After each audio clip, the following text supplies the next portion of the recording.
Welcome to the Real Estate Syndication Show. Whether you are a seasoned investor or building a new real estate business, this is the show for you. Whitney Sewell talks to top experts in the business. Our goal is to help you master real estate syndication. And now your host, Whitney Sewell. This is your daily real estate syndication show. I'm your host, Whitney Sewell. Today, our guest is Rodney Robinson. Welcome to the show, Rodney. Thank you, Whitney. Glad to be here. Rodney is a full-time business professional who is growing a Florida-based real estate investment portfolio. He manages his personal rentals while growing a multifamily investment business, Robinson Capital, where he seeks to help others learn to invest in real estate and in multifamily opportunities. Rodney, welcome to the show. Give us a little bit about your focus right now in real estate, and let's jump in. So my focus is actually very transitional at this point. I started the way a lot of others may start, or at least envision for real estate investing. My target, the audience are people just like me that are what I call working professionals. We've been through, the regimen of college and getting our job, and we start making money, and we maybe appreciate the idea of our money working harder than us. So I went through that journey just like everyone else. I read Rich Dad, Poor Dad. And so many other real estate books, but I think it started with the mindset for me. So what ended up happening was, after some getting through our personal financial goals and things like that, we bought our first rental property in 2019. And then our second property was the house that we were living in that we knew from the beginning, it would be a rental. And then after that, I said, I'm no longer interested in single family homes. It was a lot of work. I was self-managing until recently. And I decided that we were going to do something a little bit different. I got to think about this multifamily. There has to be a way to get into this thing. And I listened to a podcast. I attended a conference, and basically my eyes were opened up for my personal needs and goals, families, objectives. It just made more sense to do more in less time to achieve your financial goals. So where I am is I'm building, like you said, a real estate multifamily business, investment business. And in the process, I'm learning and I'm educating others on my blog with regards to what we're doing and other options for them so that hopefully they can get money to work harder for them. Nice. No doubt about it. Those things you mentioned, just like the mindset shift and personal financial goals, some of those things that I want to talk about. And so, you talked about it started with mindset for you. And I think so much does start with mindset. It's so important. We talked about it all the time on the show. What was that changed for you? What was that mindset piece that changed for you that said, okay, we need to focus, we need to do something different, or go against the grain? That's a great question. I think what happened was I got exactly what I wanted. So when I started my career, I said, I want to go to the top. I wanted to continue to grow. I envisioned becoming a manager, a senior manager, a director, a VP, and something I didn't calculate in that goal setting was the time it would take from my family and the responsibility and the pressure. And basically, in summary, how much I had to work to get that sort of income and basically the life that I was looking to have. And I think a lot of the listeners, they could resonate. So I did. I went through that path. I became a manager and a senior manager. And, I was in a place where I managed a team of 40 people. And it's great. But I realized that if for some reason I didn't do a good enough job, or I didn't meet expectations, the ramifications of that were tough, potentially, for your career, for your ability to be able to provide for other people. So I definitely love the income. But when it comes to as hard as I needed to work for it, and then to eventually maintain that level of living, it changed for me. And I realized that after listening to others' podcasts and webinars and becoming connected with others, that there's a way to do this where there's not so much pressure on your earned income and what you have to do to be able to maintain it. And like I said, I think Rich Dad, Poor Dad was kind of like the catalyst, and then it opened the floodgates for more mindset shifts in the future. So what do you see in most people now that, or even, you can still speak about yourself, just that you talked about Rich Dad, Poor Dad, and there's other things, of course, that have helped you to take that mindset shift. But what really helped you to take that leap and say, I'm it's just hard to fight against everything you've been taught, or most of us, the way you were raised and ingrained in certain ways that money should be handled. And that's usually not by people who are wealthy, a lot often. And so, how did you take that shift and really go against, continue to go against the grain, and even dedicate, even maybe you can incorporate, was your family on board as well? Oh yeah. And I love that. I think what happened, the short answer is I decided to leave, but I'll explain to you what happened. I'm glad you mentioned family. So today, my wife and I, we have 4 children, and they're under the age of Congratulations. 7. Thank you. Wow. Thank you. We have 7-year-old, a 5-year-old who just turned 5 yesterday, and then twins. So 2-year-old twins. And we had them, the last twins, in 2018 at the end of the year. And I realized that there's even more pressure, the pressure that I described earlier, for someone like me, single income family, to have one stream of income coming in and 50 streams of, expenses. And I decided that, I always envisioned being a real estate investor, but when I look at my goals, what I'm doing today doesn't align with it. So what really had to happen was for me to simply take action. So many people talk about analysis paralysis. For me, I didn't realize that I was paralyzed. I thought I just needed more education, but at some point it took me to do something. So I actually heard a podcast where the person speaking was saying, you need to think more along the lines of not just your 5-year and 10-year. What are you planning on doing over the next 60 days? So I went to my wife and I said, hey, you know how we've always wanted to invest in real estate? I realized that we're not going to get there without being serious about it. This is my fault. And I basically showed her the plan that I put together, and there was almost a little tear in my eye because I was like, I feel like now, recognizing that we had twins, 3-month twins, if we don't do this, then it may not ever happen for us. So that's when we bought our first rental property, and maybe 30 to 45 days later. Wow. 30 to 45 days later after that conversation. From that point. Correct. Yeah. Yeah. You took some action, no doubt about it. Well, can I ask what her response was?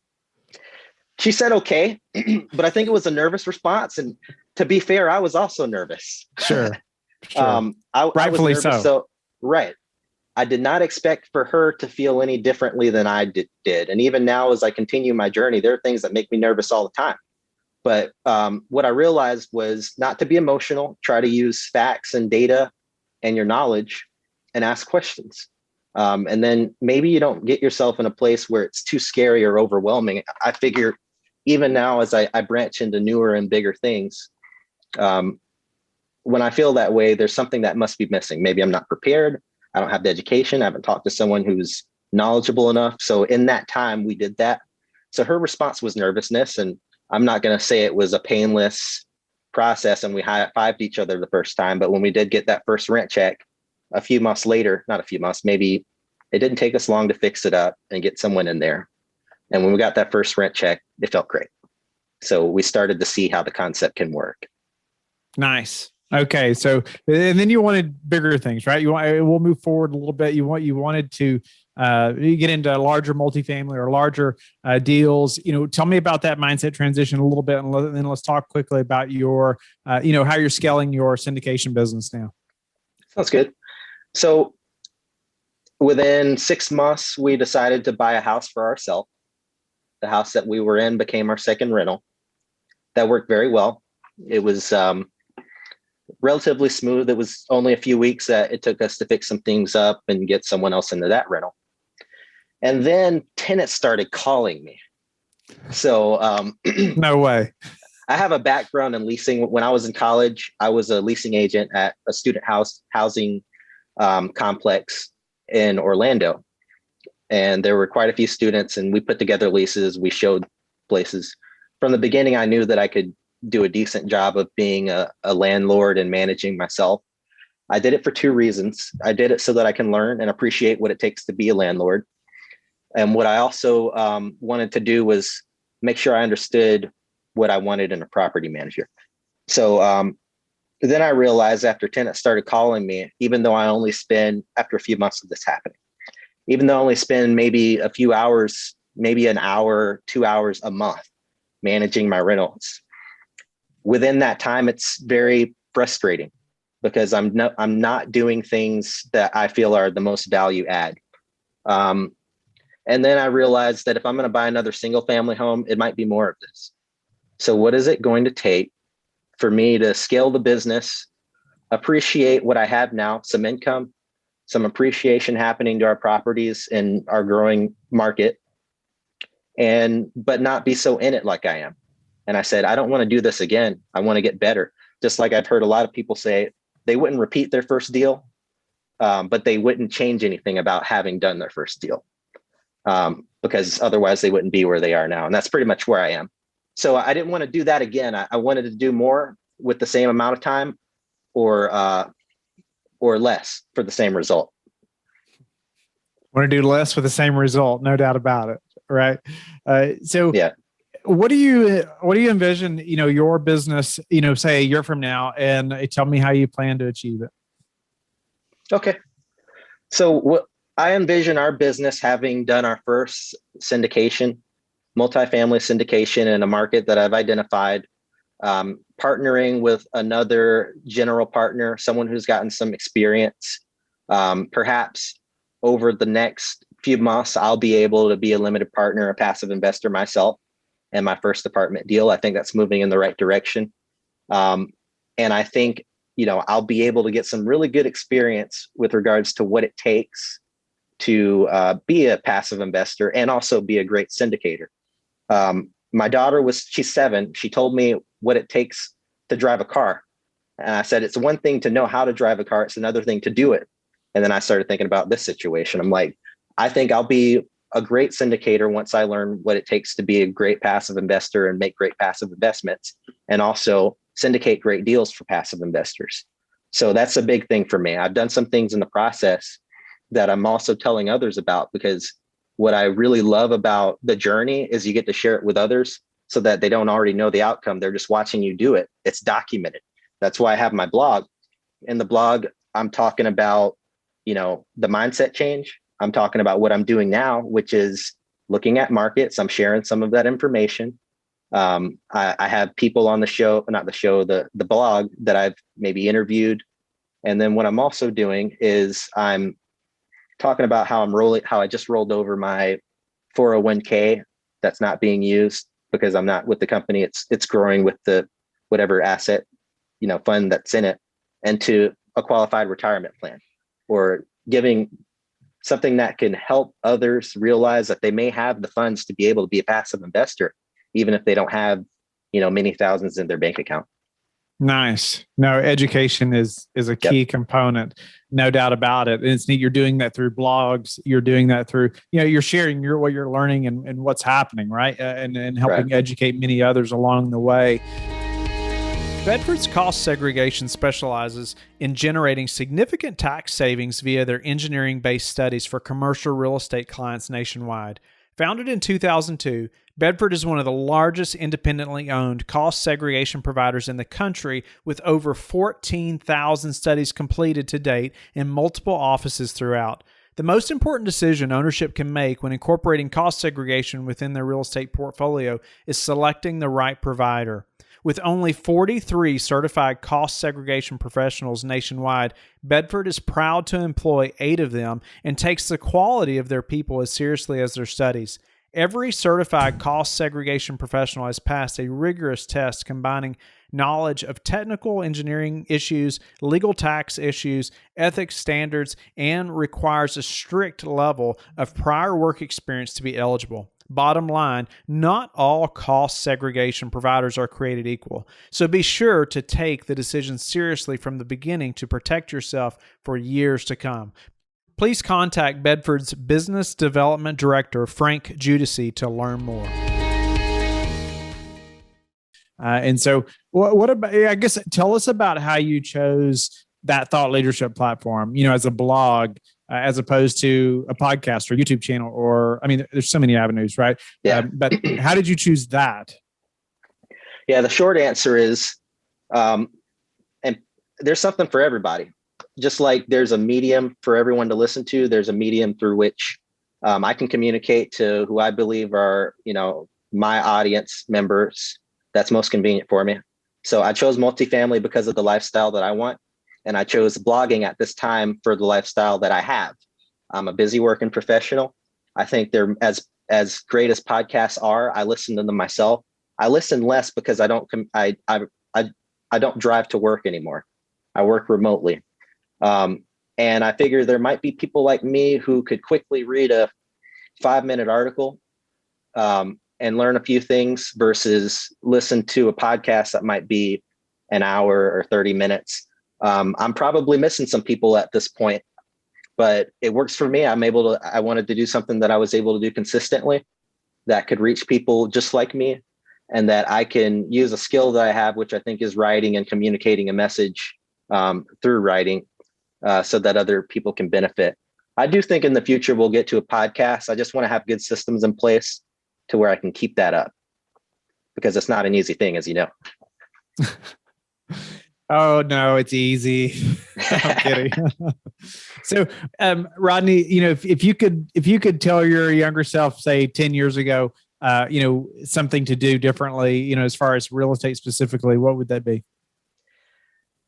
I'd say be brave. So I'm constantly pushing now that I'm a little older than I was a few years ago. And I don't think it's just like years passing by. I just think I'm looking at my children and everything that I'm trying to tell them. I should be listening to myself. Be brave, go play with that kid on the playground, put yourself out there. If they don't like you, there are others, that'll accept you. And that's the way that I need to be. I'm transitioning myself into recognizing that not everyone's going to agree with my content or the approach or the strategies, or, that real estate is a great asset class. I was speaking with a stock friend who basically tried to talk me out of it. And I said, hey, it's working for you. If you can get 110% gains on your investments and continue to do so, and that works with your goals, go for it. But I think, that experience taught me bravery, because if I believe strongly enough that real estate is a great asset class, I want to share that. And hopefully, if I'm reaching the right people, they're hearing and learning and listening. But there might be, some, different thoughts that may not quite agree. And I think what held me back for so long is being a working professional and not wanting to disrupt things too much. I think COVID happened. And when COVID happened, I saw my sister-in-law lose her job. She was living with us for a while. And it made me think, one source of income, so much coming out. I'm doing people around me a disservice by not sharing what I'm learning. So I just want it to be available for others. And I think bravery is what I'm teaching myself. Yeah. If you wait till you have no pushback, you'll just never get it done. Right. Or if you're not receiving any pushback from others, you're not pushing hard enough. Is what I believe. But it's just, you have to be willing to. I try to teach my boys that too. It's like there's going to be people that say you can't do it, right, or it can't be done. Right. I've had that happen so many times, and that just hopefully, obviously depending on most situations, but hopefully that encourages you, even that much more. Tell me, Rodney, about some daily just habits that you are disciplined about that have helped you achieve success. I'm glad you asked. I wrote a blog called the 4 a.m. mindset. And it was something that I had to do. Early. It's very early.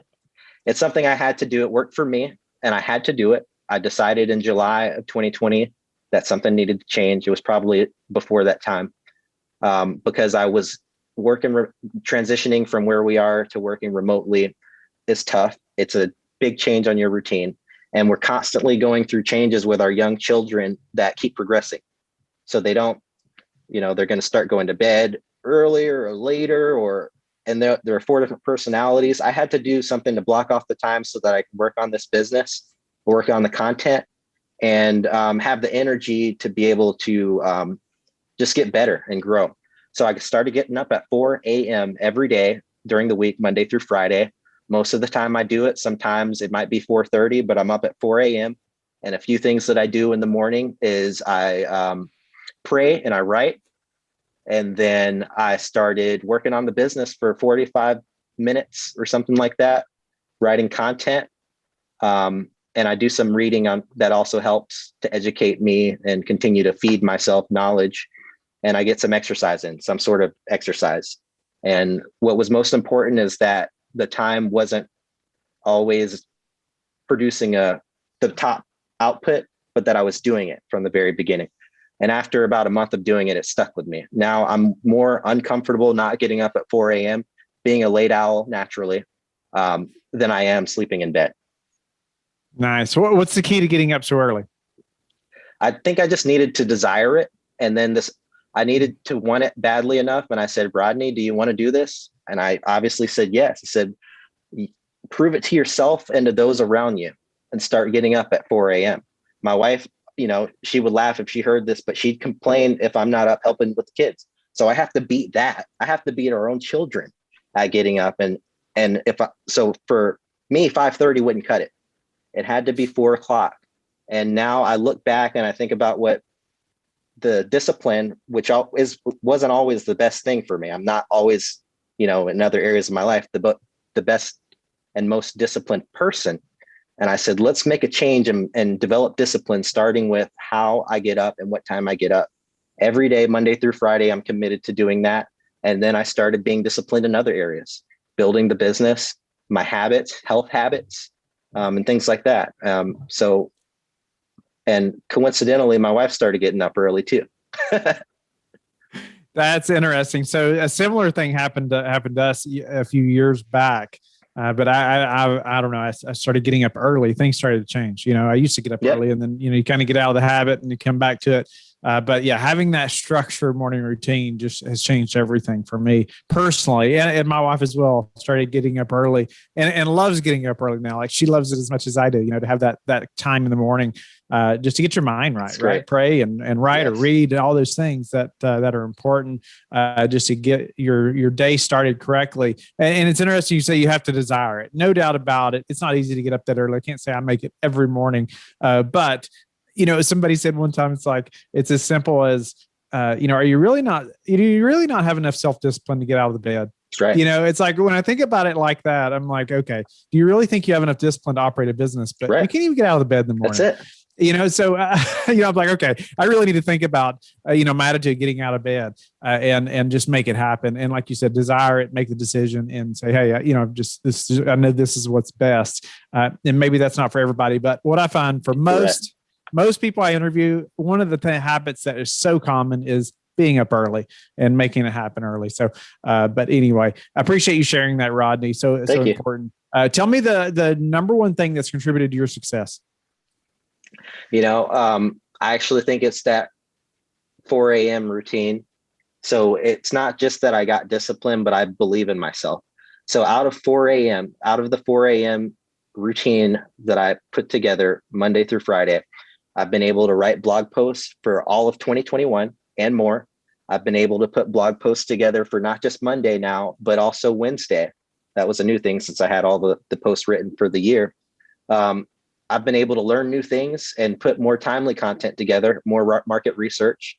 And I look back and I think of that and I'm very thankful, but now it causes me to push to the next level. Let's network better. Let's get to know people better. Let's reach out to brokers. Let's talk to people that didn't know that real estate is an option for them. And they don't have to be like the Property Brothers or someone on HGTV to be a real estate investor. They can be a normal person that's doing what they're loving every day, or doing what they're highly skilled at: engineers, doctors, lawyers, project managers, program managers, and be able to get some exposure to that out of their wealth building. So I think that was the biggest thing for me, just being able to start and look back and see the results, see what was able to be built from just only 45 minutes, Monday through Friday, and how that compounded. It is the small, consistent steps. I've said it numerous times over the past numerous shows, but the small, consistent steps, and I'm a prime example of that, or our business is the small, consistent steps. It's not that one big leap that you think's coming at some point. That doesn't happen until there's been, thousands of small leaps, right? And so, that's very well said. Rodney, how do you like to give back? I think so there are two ways that I give. I seek to give back, and I believe that I'm already doing it. Number one, I just want to do it on a larger level in the future. is the education that I just described for others just like me. And then secondly, with the wealth building that I'm doing with our business, Robinson Capital, I want to support missions and causes that are bigger than me on a bigger level. So we do it with our personal finances. We tithe our church. We support missions that we think are very important, helping people in other places that may not have access to certain resources and knowledge. And, just imagine even a small percentage off of, a large, profit or large sums of wealth to be able to do that. That's pretty much, the big picture for me. I think that these are my talents, and, with what I get from it, that's what I'm able to contribute back. So it's education, and it's also, helping others that need it the most.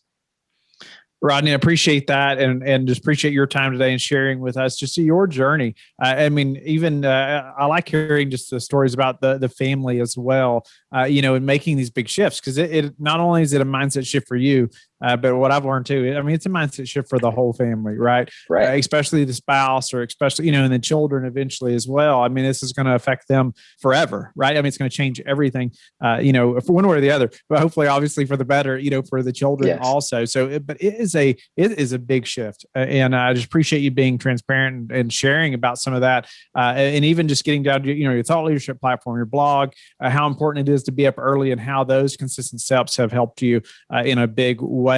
And so just grateful for that. Tell the listeners how they can get in touch with you and learn more about you. Thanks, Whitney.